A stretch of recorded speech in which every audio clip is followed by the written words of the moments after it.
కుంభం వారికి గనక చూసుకున్నట్లయితే ప్రధానంగా ఇక్కడ పంచమ స్థానంలో కుజబుధుల యొక్క కలయిక, అష్టమంలో శుక్రుడు నీచ. మరి దీనివల్ల కలిగే ఫలితాలు ఏమిటి, ఏ దేవతారాధన చేయాలి, ఎటువంటి విషయాల పట్ల మీరు జాగ్రత్తగా ఉండాలి అనేటువంటి అంశాలు చెప్తుంది నేనైనప్పటికీ చెప్పిస్తుంది సాక్షాత్ లలిత అమ్మవారిగా భావిస్తూ ఆ లలితాంబిక అమ్మవారి యొక్క అనుగ్రహం మీకు పరిపూర్ణంగా కలగాలని మనస్ఫూర్తిగా కోరుకుంటూ, ఇక్కడ ఎప్పుడైతే ఈ కుజుడు బుధుడు కలిసి పంచమంలో ఉన్నారో, ముఖ్యంగా షేర్ మార్కెట్, గర్భం దాల్చినటువంటి శ్రీమూర్తి కొంచెం చాలా కేర్ తీసుకోవాలి. మరియు తాతగారు ఆస్తి విషయంలో కూడా కొంత తెలియకుండానే కొన్ని ఘర్షణలు, కొన్ని స్ట్రెస్ అనుకోండి, ఆ డాక్యుమెంట్స్ విషయంలో అది ఉంటుంది. మరియు అష్టమంలో శుక్రుడు నీచ కాబట్టి వాహనం మీద వెళ్ళేటప్పుడు, అది కూడా చతుర్థాధిపతి నీచ కాబట్టి వాహనాల మీద వెళ్ళేటప్పుడు కాస్త జాగ్రత్త వహించండి. తొందరపాటుగా ఫాస్ట్గా వెళ్ళకండి దయచేసి. ఈ విషయాల్లో ముఖ్యంగా జాగ్రత్త వహించండి. ఇక మీరు నిత్యము చేయవలసింది లక్ష్మీ నరసింహస్వామి యొక్క ఆరాధన చేయండి. అందులో ముఖ్యంగా పంచమంలో కుజబుధులు ఉన్నారు కాబట్టి ఒక్కొక్కసారి అగ్రెసివ్గా, ఆవేశపూరితంగా కొన్ని నిర్ణయాలు తీసుకుంటూ ఉంటాం. అటువంటి విషయాల పట్ల మీరు ఖచ్చితంగా జాగ్రత్త వహించాలి, గుర్తుపెట్టుకోండి. ఇక మీరు నిత్యము చేయవలసినటువంటి దేవత ఆరాధన ఏంటి? లక్ష్మీ నరసింహస్వామి ఆరాధన, విష్ణు సహస్రనామాలు వినడము, వీలైతే ఏదైనా ఆలయానికి వెళ్ళి కొబ్బరికాయ కొట్టండి. తద్వారా చాలా అంటే చాలా మటుకు, అంటే ఒకేసారి కొబ్బరికాయ తీసుకొని మీరు దాని కొంచెం కుంకుమ అది పైనుంచి ఒకటేసారి ఒక దెబ్బ కొట్టేసేయండి. దానివల్ల ఏమవుతుందంటే చాలా అంటే చాలా మటుకు మీకు రిలీఫ్ అనేటువంటిది రావడం జరుగుతుంది. దానికి వెనక తోక తీయకుండా దాన్ని వదిలేసండి, దాన్ని తీసుకెళ్ళదు మళ్ళీ కొబ్బరికాయ. దాన్ని బలి ప్రక్రియ అంటారు. అలా కొబ్బరికాయ బలి ఇవ్వండి, మంచిది మీకు. ఇక ఫ్రెండ్స్తోని స్నేహాలు, ప్రేమ వ్యవహారాలు, వీటి వల్ల కూడా కొంత ఘర్షణలు ఉన్నాయి. అయితే కుజ బుధ శుక్ర గ్రహాల దగ్గర దీపారాధన చేసి రావి చెట్టు చుట్టూ ప్రదక్షిణం గనక చేయగలిగితే అన్ని విధాలా మీకు బాగుంటుంది.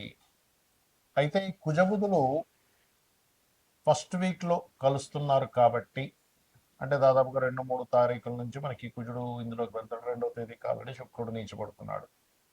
ఇలా ఉన్నందుకు ఏంటంటే, ఒకటి దేశకాల పరిస్థితుల్లో మనకు మొన్న ఢిల్లీలో జరిగినటువంటి సేమ్ అలాంటి సంఘటనే మరలా ఢిల్లీలో మళ్ళీ సేమ్ రిపీటెడ్గా కొంత గొడవలలాగా రావడం, మొన్న జరిగినటువంటి ప్రొటెస్ట్ లాంటివి. అది మాత్రం ఎక్కువ రోజులు ఉండకుండా, ఎందుకంటే ఈ రెండు గ్రహాలు తక్కువ కాలం కలిసి ఉంటున్నాయి కాబట్టి తక్కువ కాలంలో మళ్ళీ అది రిజల్ట్ వెంటనే మారిపోవడం అనేది జరుగుతుంది, గుర్తుపెట్టుకోండి. అయితే ఇక్కడ మనకి రాహు వెళ్ళి కుజ నక్షత్రంలో కూడా ఉంటున్నాడు. అంటే అంతర్గతంగా కొన్ని శక్తులు కూడా ప్లాన్స్ వేస్తూ ఉంటాయి ఈ కుజ నక్షత్రంలోకి రాహు వెళ్తుండడం వల్ల, గుర్తుపెట్టుకోండి. అంటే బయటికి కనబడదు కానీ అంతర్గతంగా లోపల దేశాన్ని ఏదైనా చేద్దాం అనేటువంటి కొన్ని శక్తులతో ఇబ్బంది అనేది రానుంది అనేటువంటిది కూడా గోచారం చెప్తుంది. మరొక విషయం ఏంటంటే, మరి మనం చెప్పుకున్నాం ఏమంటే ఈ కుజబుధులు కలిస్తే సర్పదోషము అని. మరి సర్పదోషం గనక రకరకాల వాటిలో ఉంటుంది. సర్పదోషం అనేటువంటిది ఎలా అంటే, చూడండి, ఈ కుజుడు బుధుడు లేదా శని కుజుడు, కుజుడు రాహు, రవి రాహు ఈజ్ ఈక్వల్ టు సర్పదోషము ప్లస్ పితృదోషం కూడా. అదేవిధంగా శని కేతువులు, ఇలా ఒక్కొక్క సర్పదోషము ఒక్కొక్క రిజల్ట్ ఇస్తూ ఉంటుంది ఒక్కొక్క భావంలో ఉన్నప్పుడు. మీకు పర్టికులర్గా కుజబుధుల సర్పదోషం ఉన్నప్పుడు ఏమవుతుందంటే, ఎవరికైనా పర్సనల్ చాట్లో ఉన్నప్పుడు రిలేషన్స్ మీద దెబ్బ కొడుతుంది. అది అంటే రిలేటివ్స్తో ఎప్పుడూ కూడా ఏదో ఒక గొడవ, ఏదో ఒక ఘర్షణ, రిలేషన్స్ సరిగ్గా ఉండలేకపోవడం, మీరు బాగున్నా అవతల వాళ్ళు బాగోకపోవడం, అవతల వాళ్ళు బాగున్నా మీలో ఏదో తెలియని ఒక ఘర్షణాత్మకమైనటువంటి స్థితి కలగడం అనేటువంటిది ఇస్తూ ఉంటుంది. అయితే ఇది ఒక్కొక్క భావనలో ఉంటే ఒక్కొక్క రిజల్ట్ ఇస్తూ ఉంటుంది, గుర్తుపెట్టుకోండి. రాశిలో ఉన్నదనుకోండి, ఒకవేళ వీళ్ళకి చర్మ వ్యాధులు రావడము, లేకపోతే ఒళ్ళంతా ఒక రకమైన బాడీ పెయిన్స్, ఇలాంటివి ఇస్తూ ఉంటుంది సర్పదోషం, కుజబుధుల కాంబినేషన్.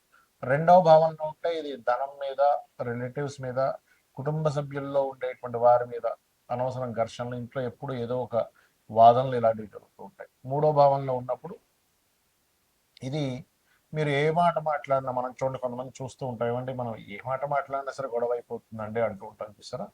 ఈ ఏ మాట మాట్లాడినా గొడవ అయ్యేటువంటి విషయాన్ని ఈ 3వ భావంలో కుజబుధులు ఇస్తూ ఉంటుంది.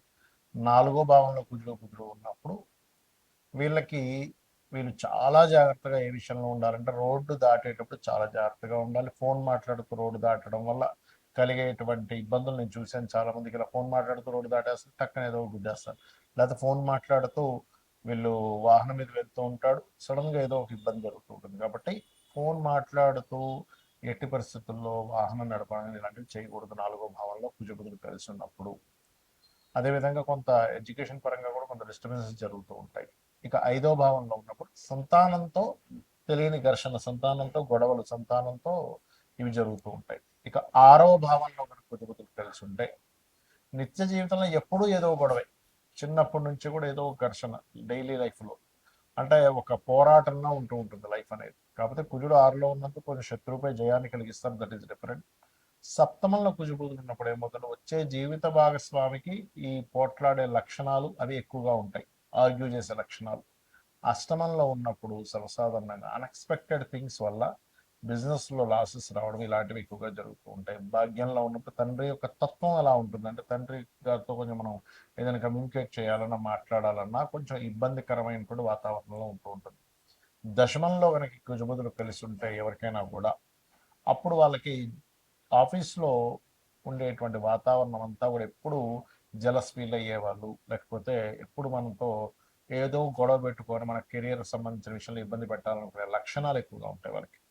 అదేవిధంగా లాభస్థానంలో ఉన్నప్పుడు లాభాన్ని సంపాదిస్తాడు, పోటీ పరీక్షల్లో రాణిస్తాడు. కానీ ఇక్కడ వ్యాపారంలో మాత్రం కాంపిటేటర్స్, శత్రువులు పెరుగుతూ ఉంటారు. 12వ భావంలో ఉన్నప్పుడు ఏమవుతుంది అంటే పర్టికులర్గా ఇన్వెస్ట్మెంట్స్ చేసేటువంటి అంశాలలో, వివాహ జీవితం మీద, విదేశాలకు వెళ్ళేటువంటి అంశాల మీద, విదేశాలకు వెళ్ళి అక్కడ ఇబ్బంది పడడం జరుగుతూ ఉంటుంది. మరి ఈ సర్పదోషం ఇలా ఏర్పడినందుకు ఏం చేయాలి అంటే చాలా సింపుల్గా ఏం లేదు. మనకి గోచారంలో జరిగినప్పుడు అందరికీ వర్తిస్తుంది, అందరూ కూడా ఈ అనవసర గొడవలు ఇట్లాంటికి గురవుతూ ఉంటారు. కాకపోతే రావి చెట్టు చుట్టూ ప్రదక్షిణాలు చేయడం, రావి చెట్టు కింద ఉన్నటువంటి సర్పాలకి పసుపు కుంకుమ గంధం కలిపిన వాటర్ వేయడం, ఇవి ఎక్కువగా చేయాలి. ఇవి గనక చేసినట్లయితే ఖచ్చితంగా అనవసరమైన గొడవలు, చర్మ వ్యాధులు, లేకపోతే ఫ్రెండ్స్తో వచ్చేటువంటి మోసాలు, ఫ్రెండ్స్ వల్ల కలిగేటువంటి ఫలితాలు ఇట్లాంటివన్నీ కూడా చాలా అంటే చాలా మటుకు తగ్గుతాయి. అయితే ఇక్కడ ఈ కుజబుధులు కలిసి ఉన్నప్పుడు ఉండే ఒక ప్లస్ ఏంటంటే వీళ్ళకి మంచి వాగ్దాటు ఉంటుంది, మంచి వాయిస్ ఉంటుంది, చాలా బాగా సమర్థవంతంగా ఆర్గ్యూ చేయగలుగుతారు, ఎక్కడ కూడా వెనక్కి తగ్గరు. వీళ్ళు లాయర్లు అయినట్లయితే చాలా బాగుంటుంది. లాయర్లు కొన్నిసార్లు చూడండి, కొన్ని మాట్లాడి అంటే మధ్యవర్తిగా వెళ్ళి కొన్ని మాట్లాడి సెట్ చేస్తుంటారు. అటువంటి విషయాల్లోని చాలా చాలా చాలా బాగుంటుంది. అయితే ఈ కుజబుధుల కాంబినేషన్ ఉన్నప్పుడు ఎక్కువగా కుజ బుధ గ్రహాల దగ్గర దీపారాధన చేయడము, విష్ణు సహస్రనామాలు శ్రవణం కానీ పఠనం కానీ చేయడము, లేనట్లయితే లక్ష్మీ నరసింహస్వామి యొక్క ఆరాధన చేయడము, రెగ్యులర్గా మీరు ఆంజనేయ స్వామి యొక్క ఆలయాలకు వెళ్ళడం ఎక్కువగా చేస్తుంటారు. అలా గనక చేసినట్లయితే ఖచ్చితంగా బాగుంటుంది, అందులో ఎటువంటి సందేహము లేదు, గుర్తుపెట్టుకోండి. ఇక మీరు ఈ కుజబుధులు కాకుండా మిగతా గ్రహాలు ఏవైతే మనం సర్పదోషాలు చెప్పుకున్నామో అంటే శని కేతు, శని రాహు, రవి రాహు అంటే సర్పదోష ప్లస్ పితృదోష, కుజ రాహు, లేనట్లయితే కుజకేతు స్వల్పత సర్పదోషమే, అదేవిధంగా మనకి శని కుజ అండ్ ఇట్లా ఈ కాంబినేషన్స్ ఏవైతే ఉన్నాయో, చంద్రరాహు కూడా, ఇది ఒక్కొక్క కాంబినేషన్స్ అని బట్టి, అది ఉండే భావాన్ని బట్టి, మీ జన్మజాతకంలో ఉండే పోర్ట్ఫోలియోస్ని బట్టి ఆ యొక్క గ్రహాలు ఇచ్చే రిజల్ట్స్ ఆ విధంగా ఉంటూ ఉంటాయి, గుర్తుపెట్టుకోండి. అయితే ఇక్కడ ఏంటి, ఏదో దోషమైనా మీకు అసలు ఆ మహాదశ వస్తుందా లేదా, ఇది చాలా ఇంపార్టెంట్.